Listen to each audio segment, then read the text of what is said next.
Para poder grabar micrófono. Queda feo así con poca gente, pero bueno, hay que usarlo para poder grabar.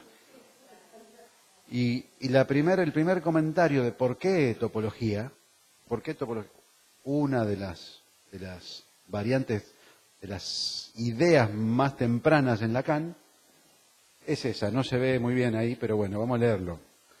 Y ahí, muy interesante esto, porque tenemos dos ejemplares de esta disciplina en apertura, a falta de uno. Uno está sentado ahí. Ahora vamos a ver. Las ciencias en particular, las ciencias nacientes como la nuestra, toman prestado frecuentemente modelos a otras ciencias. No imaginan, mis pobres amigos, todo lo que deben ustedes a la geología. Si la geología no existiera, ¿cómo pensar entonces en que en un mismo nivel puede pasarse de una capa reciente a una capa muy anterior? Ahí recomienda un libro de un analista geólogo que se llama Leuba. Y bueno, todo esto se refiere a Freud, no a su propia teoría, pero lo interesante es que ya hay una referencia a lo que se podría considerar como una idea topológica. Las capas de la geología, que es más compleja que eso, obviamente, pero interesante que en apertura tenemos dos geólogos. Uno es Carlos y otro es Bernie Mateu, que está en España, en Galapagar, que justamente el otro día andaba haciendo investigaciones, había encontrado un yacimiento de puntas de flecha del Neolítico, y andaba haciendo unas investigaciones que a él le gusta. Modos de abordar, tomar modelos tomados prestados de otra ciencia para abordar algún problema del psicoanálisis. Y la cuestión que yo quisiera agregar aquí es que creo yo que siempre podemos encontrar una geometría implícita en cualquier discurso en el que estemos parados. Una geometría implícita siempre hay. ¿Se te cayó el café? Bueno, mal.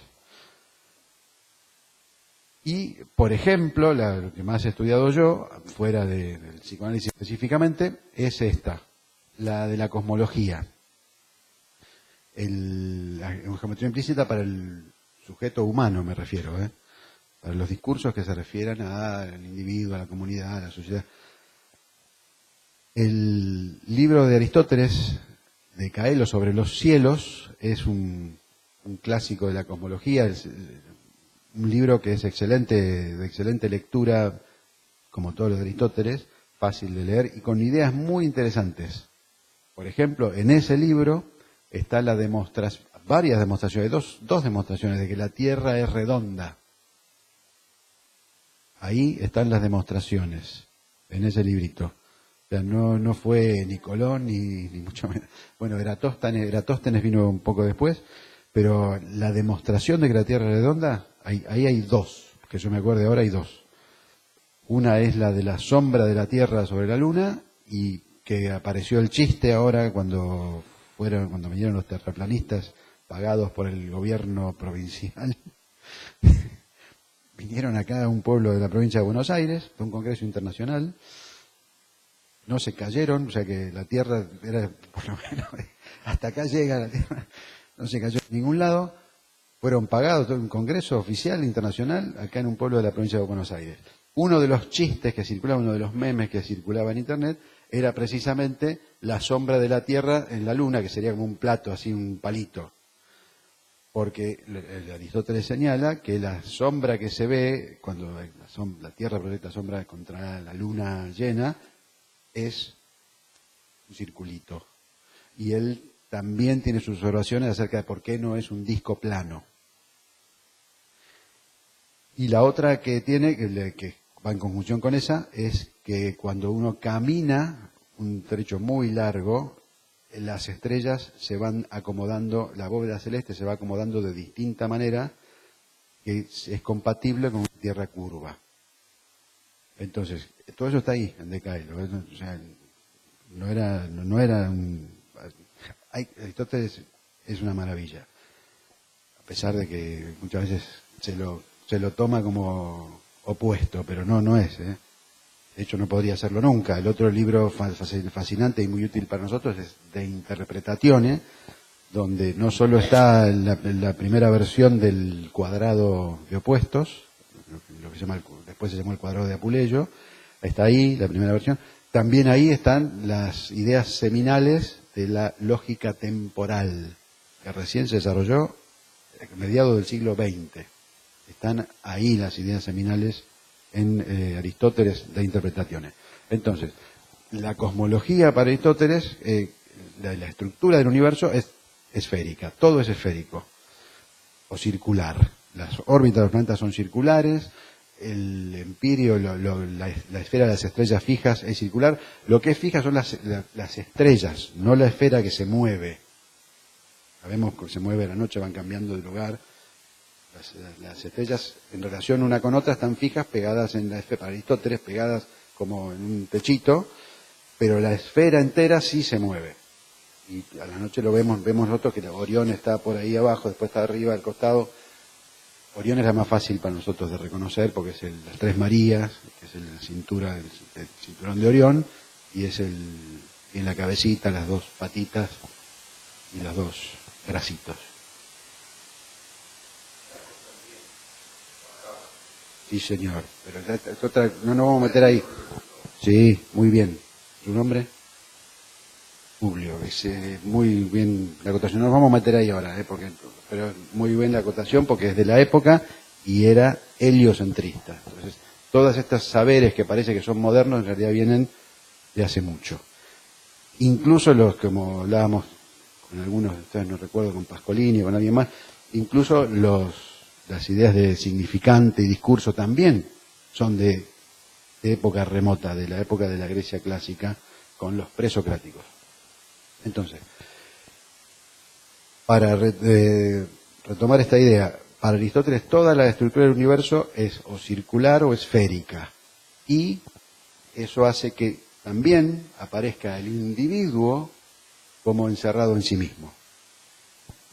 Entonces, esta idea de que el universo tiene esta estructura esférica y circular se traslada a las propuestas que después se hacen con respecto a qué es un individuo, cómo se comunica un individuo con otro. Todo esto que Alfredo lo dice exactamente de este modo. Son una esfera al lado de otra. Sí, pero ojo que estas son huecas. Es un detalle interesante, porque contienen algo. Esta es la idea. Las esferas, sí, claro.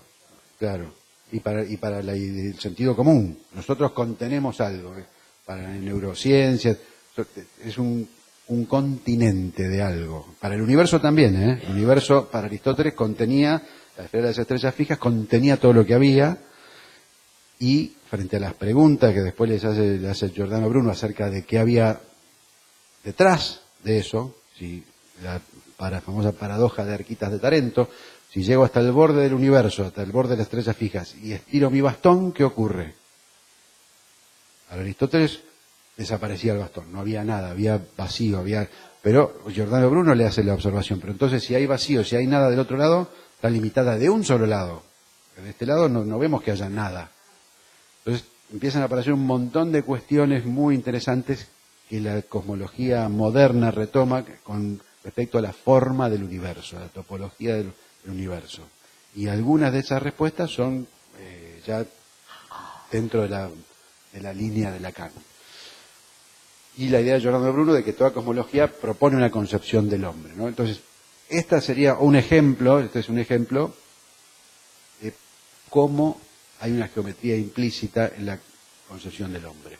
En este caso es muy estudiado, la historia de la cosmología se ha estudiado mucho y en mucho detalle, por eso es un ejemplo clásico y más fácil. Muy bien. Aquí ya empezamos con los ejemplos lúdicos. Eso es un modelo de origami ya realizado, la famosa garza o grulla. ¿Cómo se traduce? Grulla. La grulla, el origami es el arte de doblar papel para producir objetos. proviene del Japón, y esta forma en particular, este modelo en particular, tiene una historia muy interesante porque se utilizó después de la guerra, sí, después de la Segunda Guerra, después de las bombas, como símbolo de paz. Esta niña, Sadako Sasaki, que tenía 12 años cuando murió, fue una de las víctimas de las bombas. Hubo muchos niños víctimas de las bombas en aquella época, y ella quería llegar a construir 1000 grullas para poder curarse. Cuando vio que, según cuenta la historia, hay novelas al respecto, yo no me voy a poner a leer eso, voy a llorar toda la novela, pero lo interesante es que difundió el origami. Se crearon fundaciones, instituciones que empezaron a proponer lo que hoy le dirían el challenge, el grulla challenge. Para llegar a 1000 grullas, cada uno tenía que construir 1000 grullas. Ellas, según dicen, llegó a 644, algunos dicen que llegó a 1000, pero lo cierto es que la grulla de origami se convirtió en un símbolo de paz con respecto a las bombas en sí mismas y a las consecuencias de las bombas. Y el clásico de Kurosawa, donde revisa esos temas. Rapsodia en agosto, uno de los protagonistas es Richard Gere, que uno diría que cómo aparece ahí, pero bueno, es por la interacción constante que hay con la cultura americana en Japón. De hecho, Sasaki murió en el 55 y en el 54 se había estrenado en Japón la primera película de Godzilla. La primera es muy interesante, es muy antibélica y antinuclear, pero muestra lo mismo, las consecuencias de las bombas atómicas, en este caso, un animal, que se convierte en un animal gigante y monstruoso.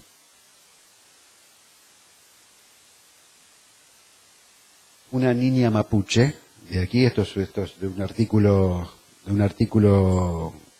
de una antropóloga argentina.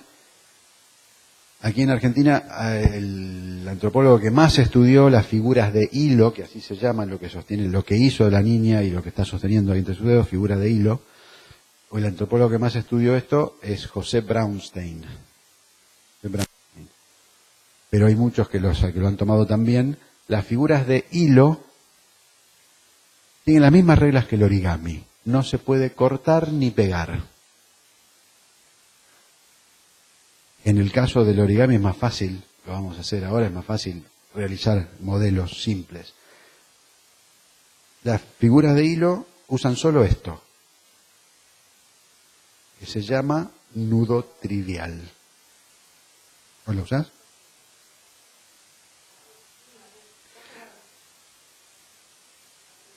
Muy bien. Eso hace que hayan compartido un juego de acuerdo a la antropología y de acuerdo a Darren Aronofsky también, lo vamos a ver, han compartido un juego con todos los niños de la humanidad desde que se constituyó un grupo social sobre la faz de la Tierra. Todos usaron esto. José Brownstein dice que, esto, o sea, algo similar, pero un nudo trivial para jugar. José Brownstein dice que es porque la tecnología más accesible en los orígenes de la humanidad fue el tejido de fibras vegetales. Por lo tanto, fue más fácil hacer sogas que cualquier otra cosa al principio. Y esto permaneció, está en todas las culturas, todas, de esquimales, es una de esas invariantes antropológicas que son muy curiosas, porque esta es lúdica, es muy interesante. Y la muestra, esa es la que se llama, bueno, ahora viene, esto se llama en el mundo anglo, le dicen la escalera de Jacob. Esta ilustración es del libro de Martin Gardner, un artículo que después van a tener, que están en inglés los de Martin Gardner, porque bueno, están en inglés, pero en dibujitos, se pueden seguir un poco. Sí. Esto es del artículo de Martin Gardner que se llama un aro de hilo, un loop of string, es esto, un arito de hilo, nudo trivial, le vamos a llamar también, porque en la teoría de nudos esto es el nudo trivial. Y sin embargo, con este nudo trivial se pueden hacer tantas cosas. Eso es la escalera de Jacob, que es lo mismo que está sosteniendo la niña mapuche ahí. Obviamente, esto es tradición mapuche lo que está ocurriendo ahí. No viene de otro lado. Pero es el mismo diseño. Y ahí lo tenemos a Anthony Hopkins en la película Noé, de Darren Aronofsky. Está en Netflix. Y vale la pena que la miren, ¿eh? No está nada mal. Noé, como el arca de Noé. Noé. Y esta historia del arca de Noé, imaginada por Aronofsky, que es un delirio total. No tan delirio como Madre, que es mucho mejor la película. Es un viaje. Pero él reinventa la historia bíblica del arca de Noé. Anthony Hopkins hace de Matusalem la película, y hay un momento de la película, un momento brevísimo, un momento de un segundo, donde lo van a ver a Matusalem y está de espaldas Matusalem, y cuando se da vuelta está haciendo una figura de hilo, no recuerdo si era para un niño, pero está haciendo una figura de hilo.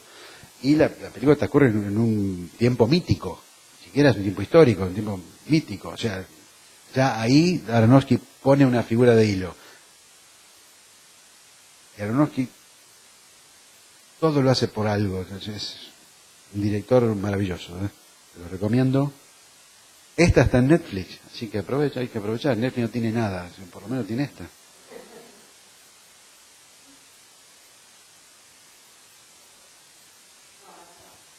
Aronofsky. Creo que como Luis Aronofsky. ¿Te acordás de Luis Aronofsky, el poeta porteño? El del poema a los genitales femeninos. Era muy famoso ese poema del under porteño de los 80. Un topólogo es alguien que no sabe distinguir una rosquilla de una taza de café. A partir de la idea del origami, de que se dobla el papel pero no se corta ni se pega, a partir de la idea de las figuras de hilo, que se pueden nuevamente doblar y plegar y hacer todo lo que uno quiera sin cortarlas ni anudarlas ni volver a pegarlas, encontramos la idea básica de la topología. Este es el chiste clásico: un topólogo es alguien que no sabe distinguir una rosquilla de una taza de café. ¿Por qué? Por esto.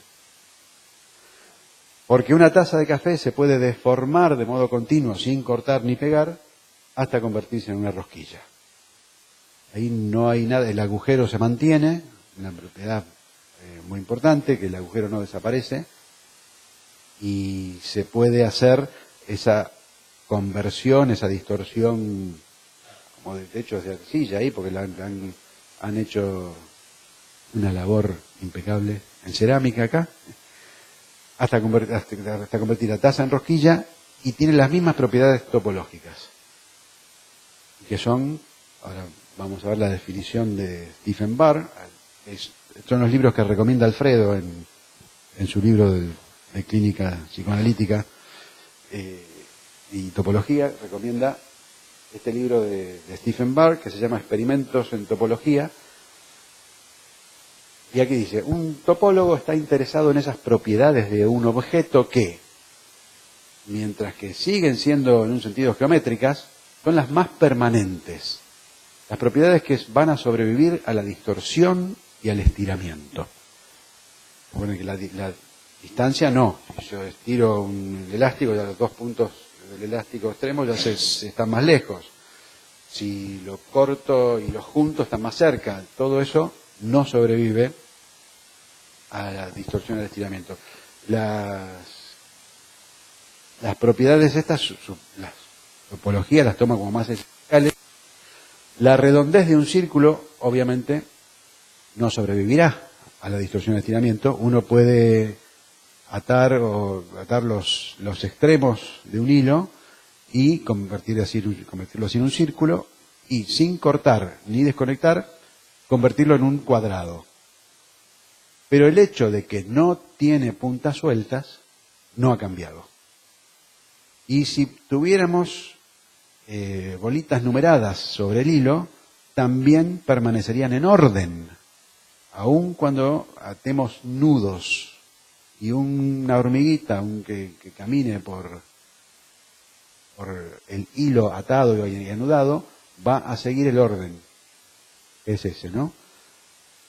Para la hormiguita, la vaquita de San Antonio, el orden no cambia, aun cuando sí cambió toda la disposición espacial. Entonces, todas esas son las propiedades que le interesan a la topología. Y ahora vamos a introducirnos en el clásico. Este señor es Augusto Ferdinando Moebius, que vivió entre 1790 y 1868. Toda su vida trabajó, prácticamente toda su vida, como director del Observatorio de Leipzig. Y en ese transcurso fue donde descubrió la banda que lleva su nombre. En realidad la descubrió después del listing. Pero bueno, todos dicen que ningún descubrimiento lleva el nombre de quien efectivamente hizo el descubrimiento. Este no es excepción. Moebius descubrió la banda con esas propiedades tan extrañas. La publicó en 1865, pero el listing ya lo había publicado en 1850. No importó. Esta es la publicación original de Moebius, en 1865. Aquí, en este artículo muy interesante, porque es también biográfico, menciona una hipótesis acerca de lo que Alfredo llama descubrimiento o invención simultánea. Yo prefiero llamarlo invención simultánea más que descubrimiento, porque el descubrimiento implica como que las cosas están ahí y uno va y las encuentra. Y esto implica un trabajo intelectual muy interesante y preciso para descubrir y encontrar. Entonces yo lo veo más como invención simultánea. Y acá hay una hipótesis del autor del artículo acerca de cómo puede ser que un objeto tan raro lo hayan descubierto casi el mismo año. Hubo 10.000 años de historia escrita y en 1850 y algo descubren el mismo objeto rarísimo dos personas distintas. La hipótesis es que ambos eran alumnos o estudiaban a Gauss. El otro día alguien mandó, no sé si Rodríguez Ciuto mandó una cita de un psicoanalista francés donde decía que siempre se aprende de otro, no de uno mismo, ni de la propia experiencia, nada, sino de otro. Estaba muy interesante eso. Este sería un excelente ejemplo. Ahora bien, vale la pena aclarar, no nos detenemos en Gauss. Gauss aprendió de Euler y Euler de Leibniz y así, ellos, y cada uno de otro y de otro y de otro. En sentido lineal histórico y en sentido circular de contemporáneos, siempre de otro. No hay uno que sea el origen. Esta es la idea interesante también que creo que vale la pena rescatar siempre. Porque no podemos ubicar, es un punto de origen de las ideas, pero podemos ya establecer que no son del individuo. No son del individuo. Y este es listing. Lacan lo menciona también un par de veces. Hay un nudo que toma Lacan de listing que creo lo modifica un poco y le llama nudo de Lacan. Juegos que hacía Lacan. Lacan traía las cuerditas y las repartía en las clases, hacía todo eso. Esta es la primera aparición de la palabra topología que la acuñó Listing y es la que usamos hoy. Antes se llamaba análisis situ, el término que usaba Leibniz. Y estas son las primeras apariciones, la primera aparición, de acuerdo a Martin Gardner, y nadie ha encontrado otra anterior hasta ahora, de la banda de Moebius en un libro de matemáticas de ciencia recreativa. 1890 es la edición en inglés. El libro fue originalmente escrito en francés por Gaston Tissandier y era un mamotreto de 700 páginas donde había ciencia de la época, de todos los temas que había disponibles en la época, tratados de modo lúdico, y había secciones directamente de juegos, de juguetes. Ahí aparece por primera vez la banda de Moebius y en la página siguiente aparece que esta no es la grulla original de Sasaki. Esta es una que tiene movimiento y es más fácil de hacer, mucho más fácil de hacer esta.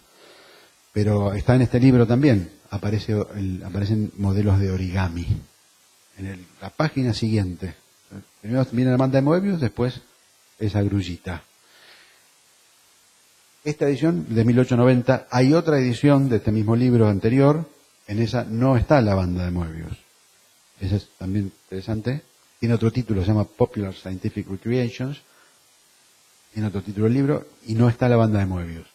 Este es una adquisición reciente de lo que hay en Internet de dominio público. Hay mucha gente que se dedica a poner disponible todo lo que hay de dominio público. Está buenísimo. Archive.org es la institución que más trabajo hace al respecto, para que lo ponen todo online, lo puedes bajar, todo está todo online, ponen todo lo que encuentren de dominio público, lo ponen ahí. Y bueno, fue una adquisición reciente, porque cuando yo lo busqué hace unos años no estaba. Lo encontré hace poco. Y esta es la primera aparición en un libro de magia. El profesor Hoffman lo publicó en 1904. Y ya vamos a ver todas las variantes del profesor Hoffman y otras. Perdón, este es el número de Jennifer, perdón. Estaba buscando el número de Betty. Se llama número de Betty de verdad. Pero no saben, no, nos vamos a aclarar, porque no es cualquier cosa. No puse cualquier cosa. El número de Jennifer, ese es el número que le da Jennifer a Marty McFly en Volver al Futuro. Y Volver al Futuro, la vamos a retomar, tiene comentarios topológicos acerca del tiempo. Entonces, no es cualquier cosa. 555 es el clásico en todas las películas 555, salvo en la de Dios de Jim Carrey, en la primera, Bruce Almighty, donde pusieron un número real, sin código de área, pero el número funcionaba. Y llamaban a todo, llamaron a medio país, lo cambiaron en la edición de DVD, lo cambiaron, pero cuando salió la película, el número de Dios era un número real, sin código de área, entonces llamaba todo el mundo, llamaba a los números de su ciudad. Por eso ponen 555, para que no puedan llamar para hacer llamadas. Hijo de la gente se dedica a eso. Parece que mucho, porque llegaron a poner un número especial, 555, en las películas. Entonces, esto es Volver al Futuro. El número de Betty es el que nos interesa, como una invariante topológica, una de las que nos va a interesar acá para explorar. Esta es la definición que da Martin Gardner. La definición, obviamente, las de Martin Gardner son las que todo el mundo puede leer y entender. Y aún así son precisas. Muy importante para mí, yo creo, Alfredo también lo dice siempre, que podamos apropiarnos del conocimiento científico sin ser expertos, tomándolo de algunos expertos que se ocupan de hacerlo accesible y usarlo. Porque muchas veces ocurre que el experto dice, no, porque vos no sabés de matemática, entonces no podés hablar. En general, los científicos sí pueden hablar de ética o de psicoanálisis, nunca tienen esa prohibición hacia las otras disciplinas de las ciencias sociales, solo hacia las de ellos. Bueno, el número de Betty es el número máximo de cortes que se puede hacer sin dividir la superficie en dos pedazos separados. Por ejemplo, y de paso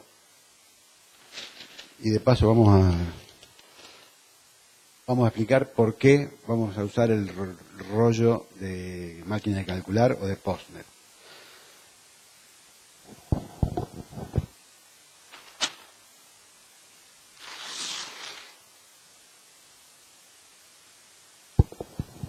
El corte se fue para cualquier lado.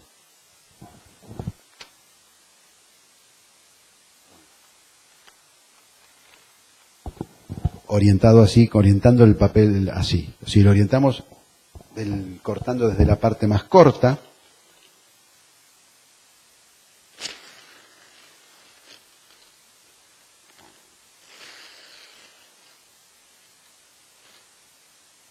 va derecho.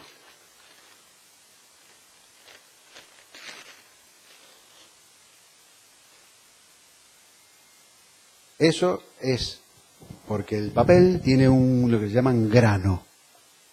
Si uno corta por el grano, se corta derecho. No hace falta hacer nada, usar tijeras ni nada. Si se corta contra el grano, se corta para cualquier lado. Trata de seguir el grano, el corte.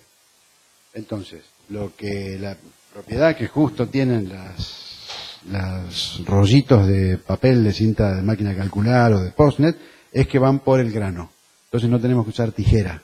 Podemos cortar bastante rápido, solo con la mano, así.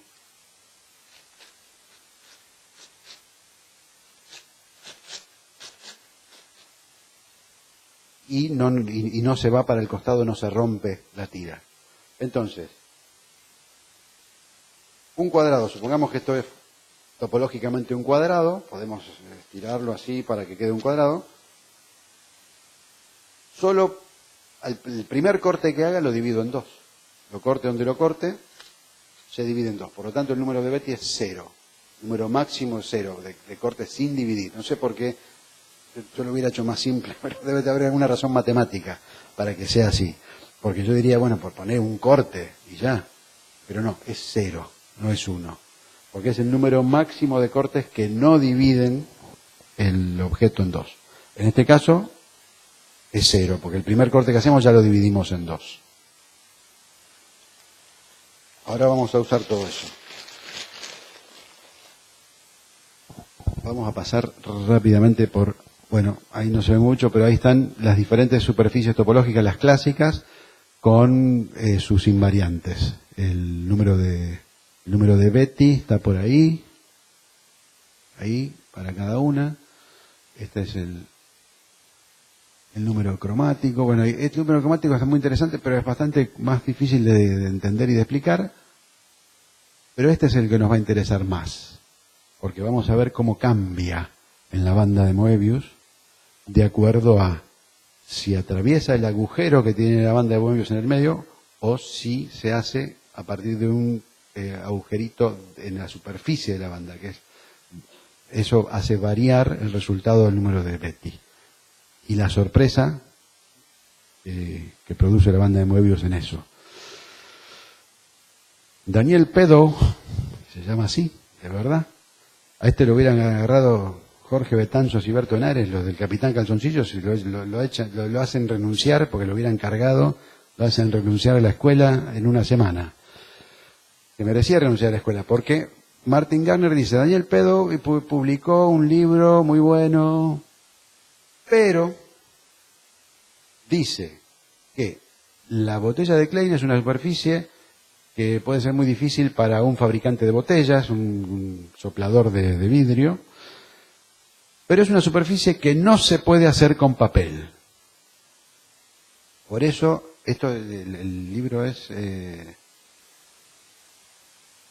no dice el año, bueno, pero esto es más o menos de los 60, estos artículos de Gardner. Salían publicados en la Scientific American, durante 30 años los publicó ahí. Esto es más o menos de los 60. Entonces el libro del matemático dice que no se puede hacer un modelo de botella de Klein de papel. Vale la pena que lo leamos porque vamos a hacerlo acá y esto es importante que reconozcamos el valor de que tenemos esto disponible. Justamente, Stephen Barr, un escritor de ciencia ficción y matemático amateur de Woodstock, bueno, para algo ya salía con la cabeza más abierta, y rápidamente descubrió docenas de maneras de hacer modelos de papel de botella de Klein. No solamente eso, sino que después el artículo de Gardner sobre esto también se los vamos a pasar. Es un artículo muy de fácil lectura y muestra un par de modelos de banda de Moebius que son también muy raros. Una banda de Moebius, por ejemplo, hecha de un cuadrado de papel. Y se puede hacer y tiene las mismas propiedades y todo. Entonces, el Belvedere de Escher, un objeto imposible, que también después vamos a revisar esto. Un objeto imposible por la disposición de las columnas. Ahí nos lo van a apreciar mucho porque habría que verlo más de cerca. Este es un detalle del señor que está sentado ahí. Está sosteniendo el mismo elemento, un cubo imposible.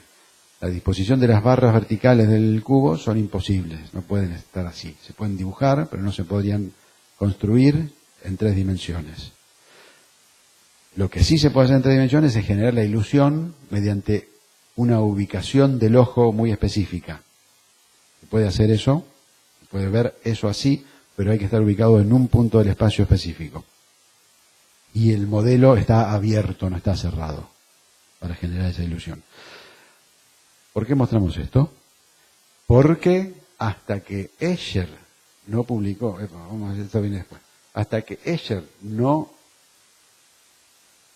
publicó su Belvedere y sus escaleras y las 3 litografías famosas que él tiene con estas situaciones de objeto imposible, pero sobre todo esta, no había habido la historia de la humanidad de que el hombre pisó por primera vez en la faz de la Tierra un objeto imposible.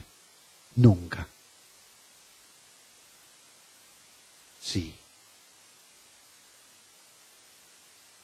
Acá yo la hubiera comprado, ¿eh? Esta es una subasta en Christie, en Nueva York. Se vendió una litografía, una copia. Es una litografía, si hay varias copias, están numeradas igual, no son infinitas, no sé cuántas hay, pero habrá 100. Una litografía original. Se vendió por $21.250. Yo vendo el auto, me voy a dormir, me voy a vivir al debajo del puente y me llevo la litografía. Es barata, ¿o no? $21.000 una litografía de Escher. Vendemos. El único ejemplo que hay el más antiguo, mejor dicho, en pintura, después hay otros de perspectiva. El único ejemplo que hay de similar al de Escher es este de la Anunciación de la Grote Kerk en Breda, Holanda. Ahí está la Anunciación, esto está restaurado. La guerra, un montón. En estas iglesias muchas veces trabajaban los grandes estafadores, grandes imitadores. Producían un mural a la manera del siglo XIII, lo pintaban arriba, lo hacían todo como que había pasado mucho tiempo y después lo descubrían, entre comillas. Este es genuino. Acá está más se ve un poco más el detalle. Esa columna central, esta es la Anunciación de María, no sé, algo de la iglesia, no sé. Una columna central, acá hay 2 columnas también que pertenecen a la pintura, ¿eh? Acá en la columna central, si quedaba en el mismo plano que las 2 columnas laterales, iba a estar en el medio de María y la Anunciación y toda la gente que son los protagonistas de la pintura. Por lo tanto, la pusieron atrás, de la mesa. Pero quedó aparentemente en el mismo plano, pero en otro plano. Y esa contradicción visual, pero que también tiene Bruno Ernst hace el cuadrado de opuestos con esto también, con el triángulo de Penrose. Es muy interesante eso. La contradicción visual la podemos trasladar a la contradicción lógica. Esta es dicen los expertos, Bruno Ernst, esta es la versión más antigua, inintencionada, de lo que logró Escher, del cubo imposible y del Belvedere. Y vamos a repasar todo esto ahora y antes de seguir para dejarlo todo hecho. ¿Por qué la botella de Klein es un objeto imposible? Siempre escuchamos un objeto imposible, pero ¿cómo? Si yo veo que hay botellas de Klein hechas así. La condición en topología es que no se puede cortar ni pegar. Y la botella de Klein tiene una autopenetración para conseguir el efecto de unilateralidad clásico, porque son 2 bandas de Moebius unidas. Entonces ahí tenemos la autopenetración. Ahora bien, Veamos por qué eso es un objeto imposible para nosotros. Si un planilandés de los personajes de Planilandia de Edwin Abbott, que no podían salir de 2 dimensiones, y por lo tanto tenían una percepción de la geometría del universo muy distinta a la nuestra. Si un planilandés hubiera tomado una cinta y lo hubiera querido convertir en una banda de Moebius, no la puede sacar del plano para darle el medio giro. Entonces, para hacer coincidir A con A y B con B, como se hace la cinta de Moebius, acá justo las flechitas las usa al revés. Las originales las pone en el mismo sentido y quiere que queden en distintos sentidos. Este es Rudy Rucker, otro genio, Rudy Rucker. Josno de Hegel, no Chongo de Hegel, Josno de Hegel. Estoy en una cruzada para ver si puedo hacer desaparecer la palabra chongo de los discursos de las pacientes. Pero va a ocurrir en algún momento. Rudy Rucker, este libro es fascinante acerca de la cuarta dimensión. Pero hay varias cuestiones topológicas acerca de eso. Entonces, si un planilandés quiere hacer una banda de Moebius, tiene que hacerla penetrarse a sí misma. Tiene que también hacer una autopenetración de esa cinta, porque no la puede sacar del plano. Entonces, para hacer coincidir A con A, B con B, flechita a flechita, la banda se tiene que autopenetrar, lo cual no está permitido tampoco. Esto sería para ellos el equivalente a la botella de Klein, para un planilandés. Nosotros en 3 dimensiones sí podemos construirla. Entonces la botella de Klein sí puede ser construida en 4 dimensiones. No importa la representación visual, que no la vamos a lograr, pero sí importa que matemáticamente es posible en 4 dimensiones. Y la imposibilidad solo se da de acuerdo a ciertas condiciones específicas, como siempre también dice Alfredo, que no es que hay un imposible natural. Solo se genera el imposible a partir de ciertas condiciones de un discurso, ciertas condiciones de un objeto topológico. Entonces, muy importante esto. Esto que no lo van a encontrar en ningún lado, les digo desde ya, esta partecita, esta idea de que es tan clara, que nos representa tan claramente por qué es imposible la botella de Klein en 3 dimensiones, dado que en la progresión dimensional la banda de Moebius es imposible para un planilandés, con las condiciones de la topología. Entonces, otro objeto imposible, que también lo vamos a hacer, esto es también de un artículo de Martin Gardner, que popularizó muchísimas de las ideas que ahora circulan en el ambiente de la ciencia. Este objetito lo vamos a aprender a hacer y vamos a aprender a identificar por qué es imposible también, porque ahí parecería que no es imposible, pero está hecho de un solo pedazo de lo que fuere y solo tiene los cortes estos. Acá en el medio no hay ningún corte, entonces ¿cómo puede ser que haya salido este flap y esté ahí y este flap esté ahí, si no hay ningún corte ahí? Ahí no está cortado ni pegado. Lo vamos a aprender a hacer. Esto lo popularizó Gardner también. Nuevamente, no sale de la nada, ni sale de un individuo. Miren acá el rastreo que hace.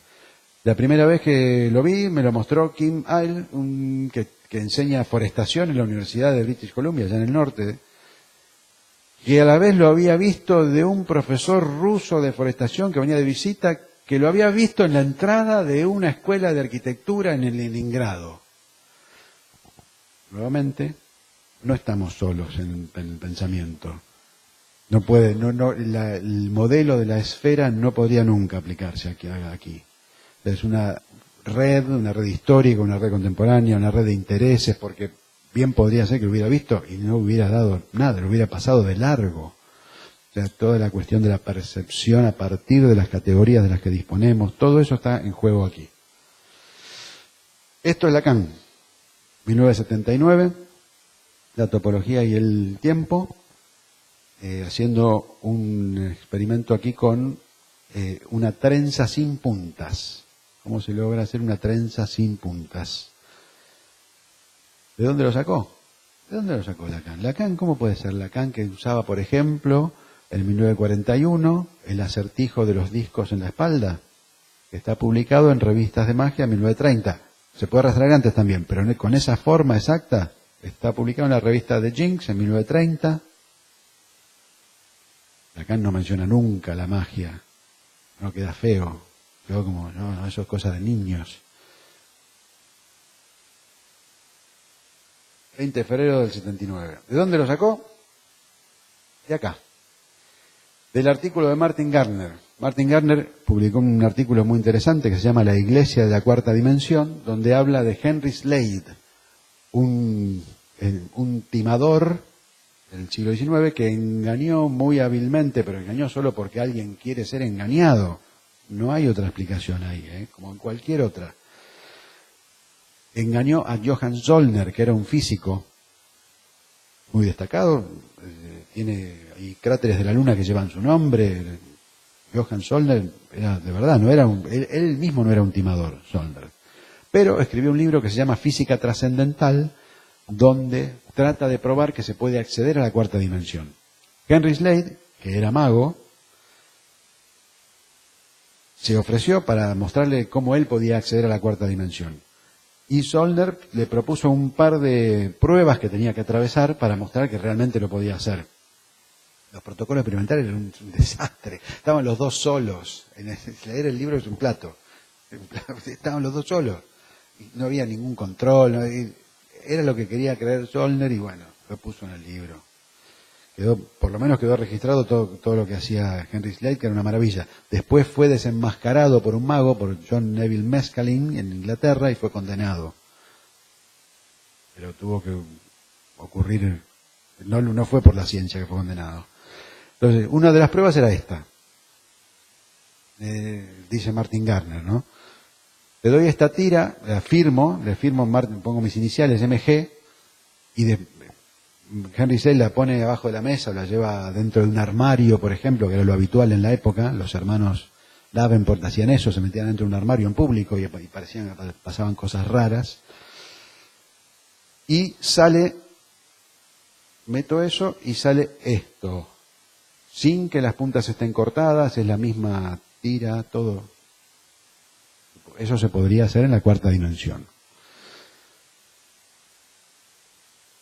Pero en realidad, esto es lo que ocurre, ¿no? Que básicamente son los mismos dibujitos del señor Lacan. Lo sacó de ahí. Obviamente no lo cita, toda esa cuestión Lacan, a pesar de que era muy lúdico, nunca reconoció que sacaba sus ideas de la magia o de Martin Gardner.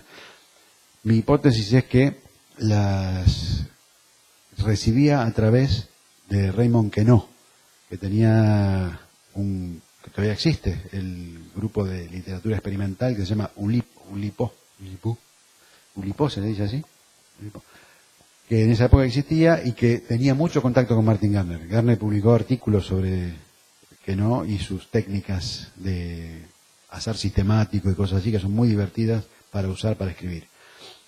De hecho, en Ulipo existen ahora, de hecho, está para los que crecieron en los 80, se acordarán de las revistas Cantarock. ¿No? Nadie tocaba la guitarra en los 80, la Cantarock, que te venía con los acordes, que en esa época no había YouTube, no es que podías poner YouTube a ver cómo tocan, tenías que agarrar la revistita y saber los acordes. Bueno, en esa revista escribían Eduardo Berti y Marcelo Fernández Vitar. Eduardo Berti y Marcelo Fernández Vitar, siempre escribían juntos. Y eran periodistas jóvenes, eran creo que de Junín, venían del interior, eran periodistas de rock. Bueno, Marcelo Fernández Vitar, ahora hace poco sacó el libro de historia del rock, y Eduardo Berti es miembro de Ulipo. Se fue a Francia y es un miembro de este increíble grupo, y un argentino en todos lados.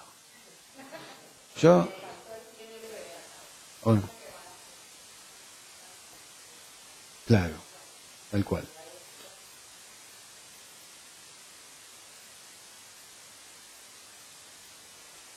Ya que lo mencionás, está un clásico, es una novela entera escrita solo con la letra E. Creo que de Perec, ¿no es de Perec? No me acuerdo de quién era. Pero una novela entera escrita con la letra E, que encima fue traducida al inglés. Porque justo es la letra más frecuente en inglés también. Pero hay que tener ganas. Así de creativos son esta gente. Lacan obviamente abrevaba en cosas re piolas, pero no las decía, no te decía dónde lo sacaba. Bueno, esto lo sacó de Martin Gardner, de este artículo, y es un objeto imposible también. Este no lo vamos a aprender porque es más difícil, pero... Y aquí está, mira, de los 60. Todos los artículos de esa época. Muy bien, entonces... Vamos a empezar con... Vamos a dar... este no, justo este no, porque si no, no vas a saber qué lado es qué lado. Papel glacé. Papel glacé. ¿Cuánto hace que no veíamos papel glacé? Qué divertido. Papel glacé para los psicoanalistas. Papel glacé, ¿cómo le...? No, este no, porque si no, no distinguimos los lados. ¿Cómo le dicen en España? Ah, claro, no estamos en vivo. Sí, dos por las dudas, porque yo ya percibo que van a meter la pata. Entonces les doy dos. Blanco no, porque... Tenedlo igual, porque por las dudas. Blanco no, porque si no se distinguen los... Bueno, toma, repártanse. Repartan, yo voy a agarrar un par acá. Repartan blanco no para que puedan distinguir los lados. Repartan, agarren un par. No se preocupen que son baratos, comprados en el barrio chino. Muy bien. Y vamos a aprender a hacer un modelo de origami que además está buenísimo. Es muy simple y vamos a experimentar en las manos, que también vale eso, la topología. Porque no vamos a cortar ni pegar y sin embargo va a aparecer algo muy interesante.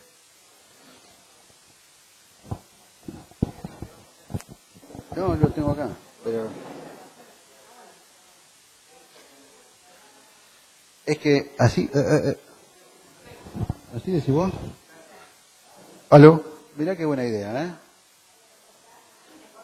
¿Te acordás del chiste del loco que ve al que se queda en la puerta del manicomio, que es el tipo que se le pierden las tuercas de la rueda del auto? Yo siempre me lo acuerdo porque hay que aplicar esas ideas. Mira. Muy bien. ¿Sobraron? Bueno, tenerlos por ahí por las dudas por si pasa algo. Eso sí fue el café.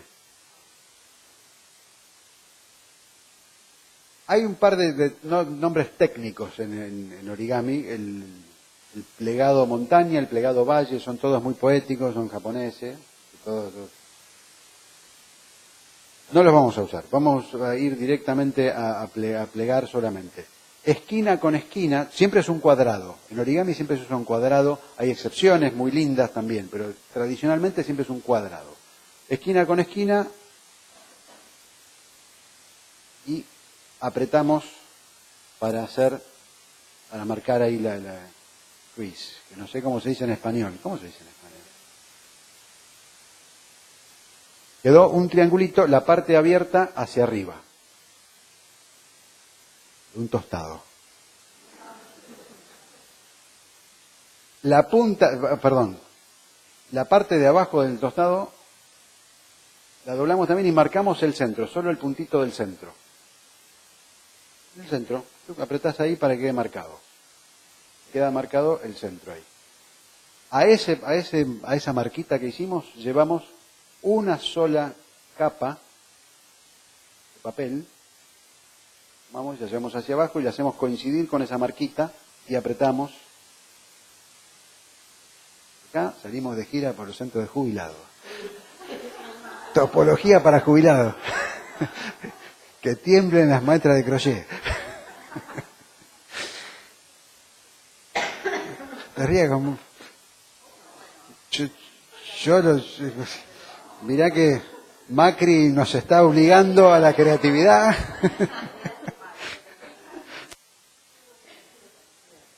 Entonces, estamos así, todos estamos así. Esta esquina la llevamos para que coincida con la esquina del triangulito blanco, digamos, ahí abajo, como para cubrir esa superficie ahí abajo.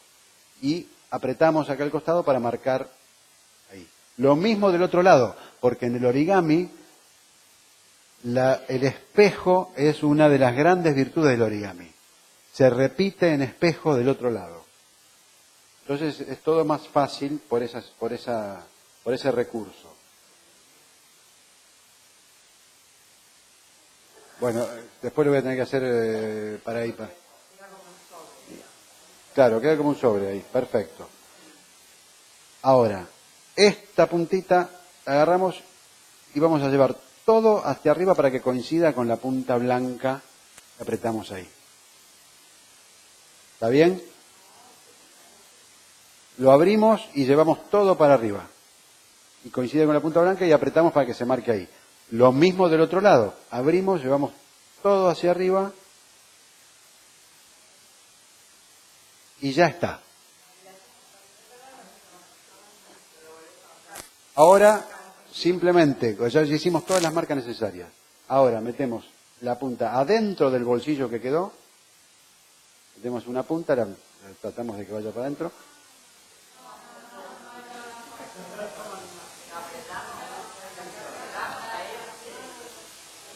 Estamos así. Más o menos. Estamos así, llevamos para arriba y metemos esto. No del otro lado. Acá hay un bolsillito. Ahí.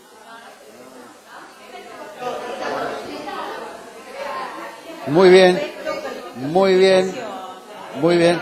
Ahí está, perfecto. Metemos, abrí. Esto va para arriba. Lo abrís. Esto va para arriba hasta acá. Tenerlo ahí y ahí apretá. Perfecto. Y ahora metés esta puntita. La puntita nomás. Adentro, el bolsillo. ¿Ves que hay un bolsillo ahí? No. Ahí como estás, mirá. Esta punta. No, acá. Ahí. Acá, ¿ves que hay un bolsillo acá? Ahí metela. Y metela todo para adentro. Mirá. Así. Y repetí lo mismo con el otro. ¿Quedó más o menos? ¿Quedó? ¿Sí quedó ahí?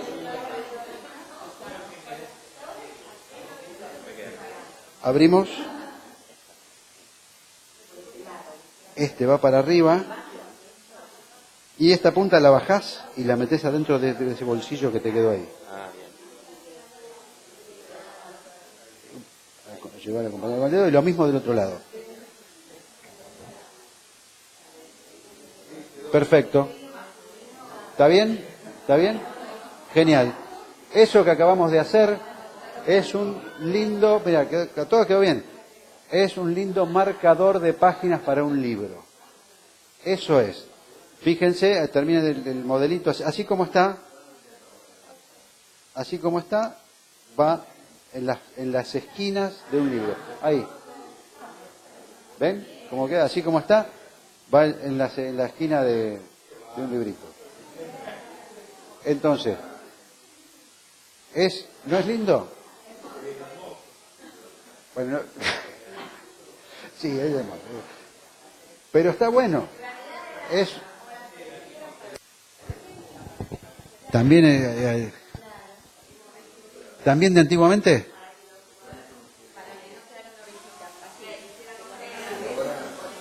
Bueno.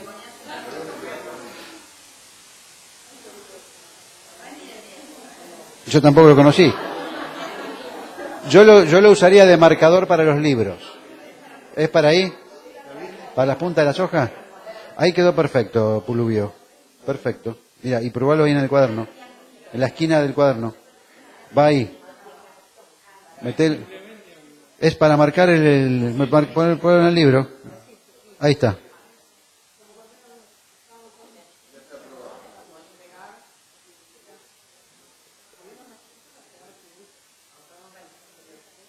¿Así?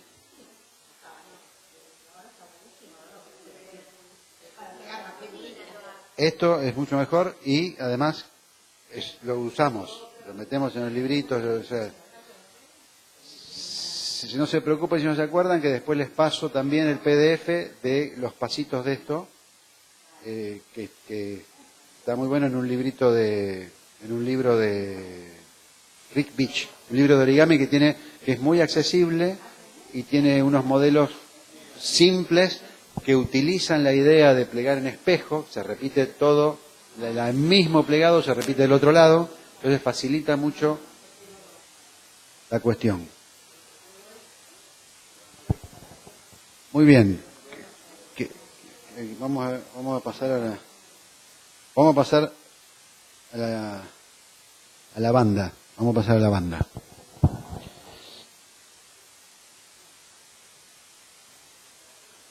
Hay otro modelo de origami muy lindo también, que es una carta. Uno escribe una carta en una hoja A4 y después se pliega todo para que quede la carta misma hecha un sobre. Pero el modelo que les voy a dar es muy lindo, muy elegante, porque no tiene nada que no corresponda. Todos los pliegues son en espejo y termina con todo el sobre cerrado. Es realmente una maravilla. Muy bien. Entonces,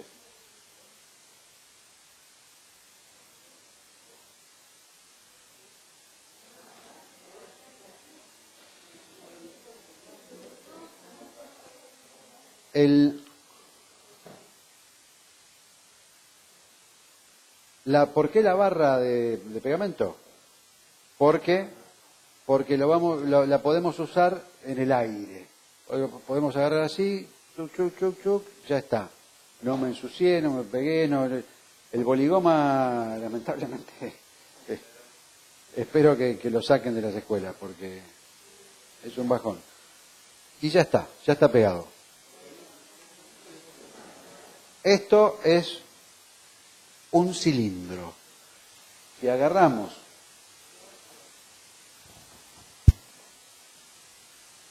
y hacemos caminar a lo proverbial hormiguita, vamos a marcar una X. Marcamos una X para el inicio del recorrido. Si la proverbial hormiguita va recorriendo la superficie del cilindro así por el medio y llega a la cruz, nunca pasó por un borde, pero tampoco pasó al otro lado. Para pasar a la cara interna del cilindro solo puede hacerlo atravesando un borde.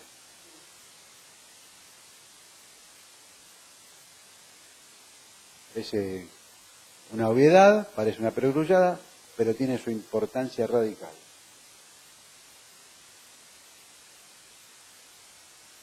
El número de Betti.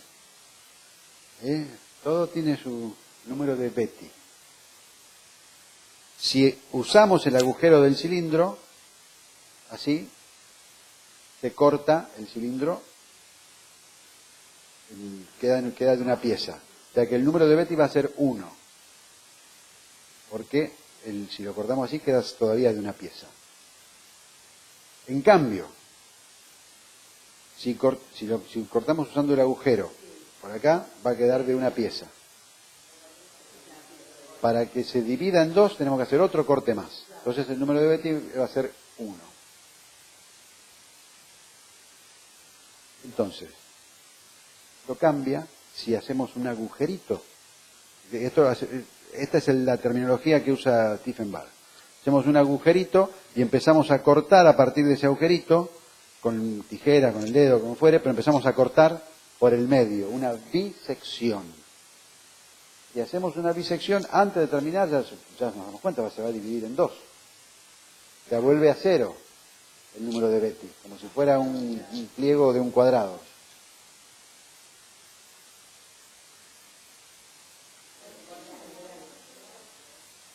Se divide en 2 al primer corte, por lo tanto, el número de Betti sigue siendo 0, que para mí es re confuso eso, pero bueno, así es. El cilindro, entonces.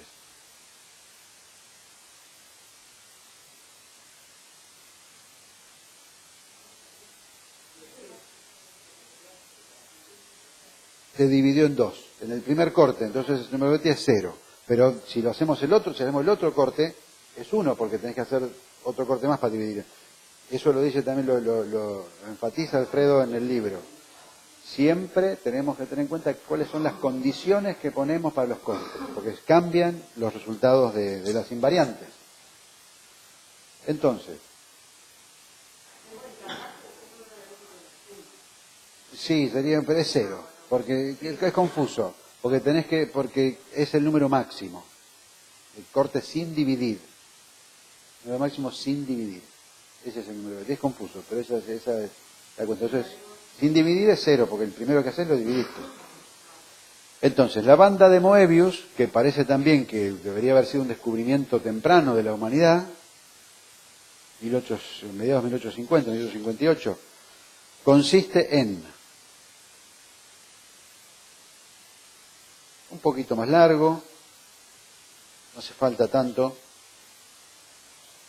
Ahora, después sí vamos a hacer más largo para otras cosas que hagamos, sobre todo para la botella de Klein, ahí sí.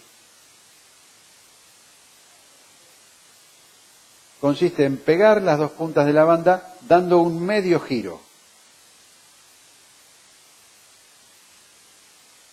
El medio giro puede ser hacia la izquierda o hacia la derecha, y eso tiene sus efectos también, ya lo vamos a ver con el modelo de Martin Gardner. La tapa del libro de Stephen Barr es un modelo que inventó Martin Gardner, que son dos bandas cruzadas. Ese es un modelito fascinante que lo vamos a usar. Así queda una bandita de Moebius cortita. Si usamos el agujero para cortarla, nuevamente el número de Betti es como del cilindro, por el agujero. Pero si usamos el puntito, la bisección, la intuición nos va a decir que se va a dividir en 2. Vemos cómo usando los dedos podemos cortar cómodamente sin necesidad de preocuparnos de que vaya a ir para el costado el corte. Y llegamos ahí y cuando terminamos el corte se produce una banda que ahora ya no es más de Moebius porque ya tiene medios giros pares, pero es el doble de diámetro. Esto ya tiene nuevamente otro número de Betti. Entonces, estos fenómenos que parecen que fueran obvios o pesadas o trivialidades, tienen mucha repercusión para Lacan y para los modelos de interioridad y exterioridad. Porque vamos a hacer otra cortita.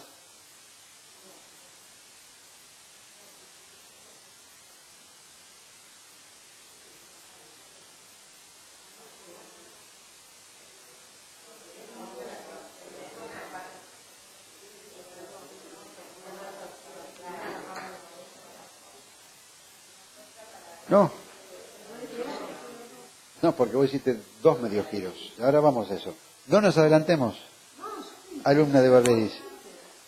No, esos son 2 medios giros. Nuevamente, ese está bien. Ese es un medio giro, no giro. Se cuenta por medios giros, no por giro entero. Y nuevamente, si la hormiguita va recorriendo, hacemos una marca por donde sale la hormiguita. En este caso, la hormiguita va a ir recorriendo toda la banda, toda la superficie, por la línea media, pero toda la superficie, y va a llegar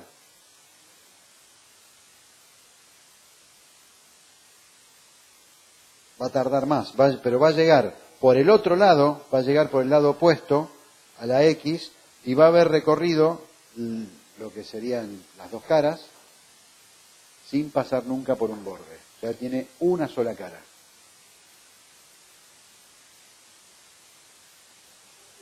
Ahí llegó Alfred.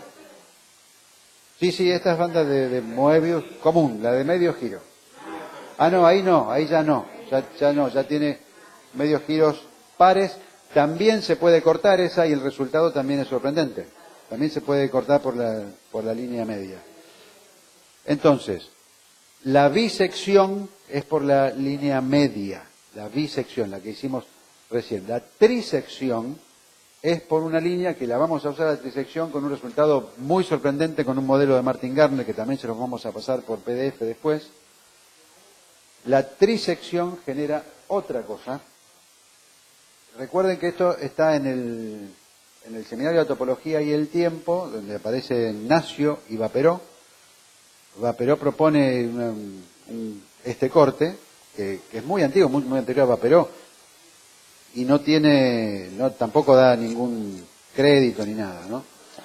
Pero es cortando cerca del borde, entre el medio del borde y la línea media. Si pasamos de largo, ahí seguimos cortando.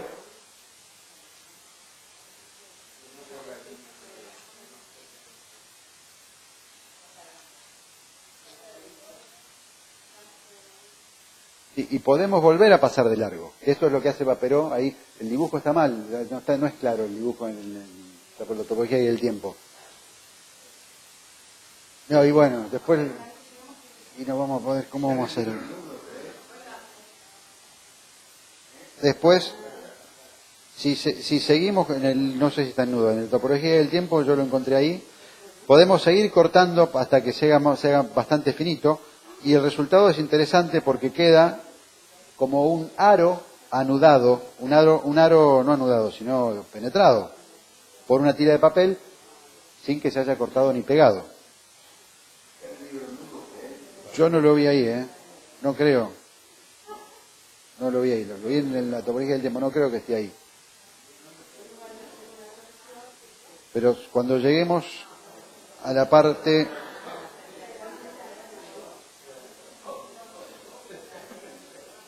¿Se fijan? Queda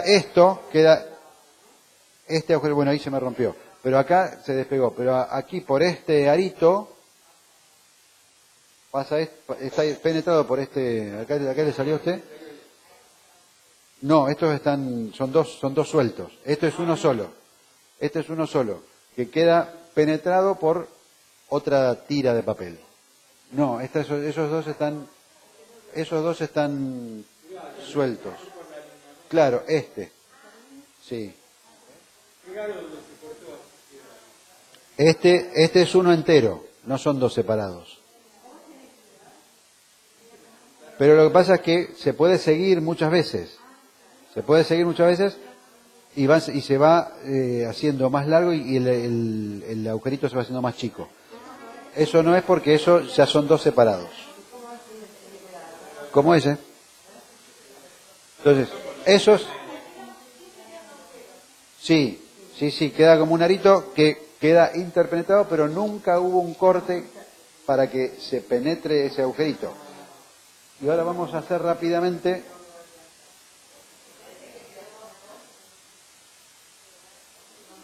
Ese es con 2 medios giros, pero vamos a hacer el de 3.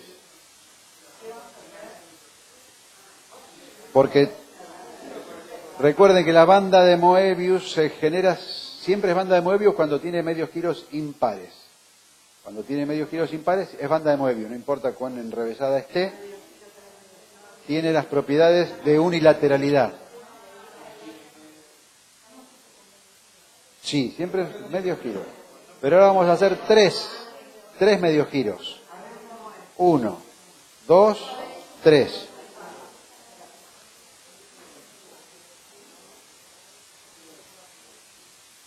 Y aquí va a quedar algo muy interesante. Esto es, nuevamente, les voy a mostrar primero sin nada, así la banda sola, y después les muestro una adaptación de un mago inglés. 3 medios giros ahora. 3 medios giros y les muestro sin nada, solo la banda. Por el medio hacemos bisección y lo que queda es un nudo. Queda un nudo que es un nudo de trébol. Queda anudada. Sin que haya tenido puntas, tuvo puntas pues las pegamos, pero el objeto original no tiene puntas y sin embargo está anudado. Y es un nudo de trébol. Ahora bien, vamos a ver rápidamente la última versión.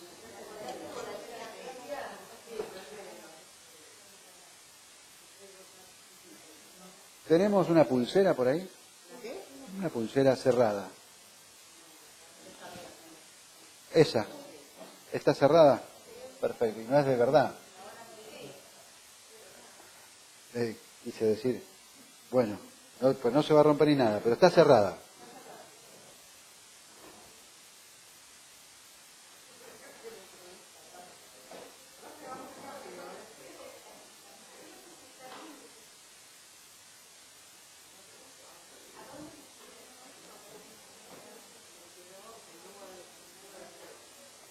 Ahora vamos a reproducir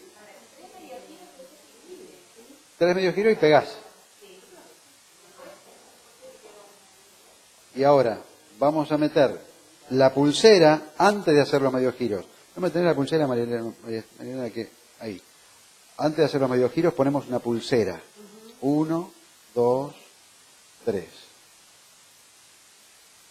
Estaba del otro lado. Y esta es doblemente. Después tenemos una variante con corazones también, de la banda de Moebius. Una variante muy interesante a partir del modelo de Gardner, que es fascinante, que quedan 2 corazones interpenetrados. Para el que tenga, para el que pueda.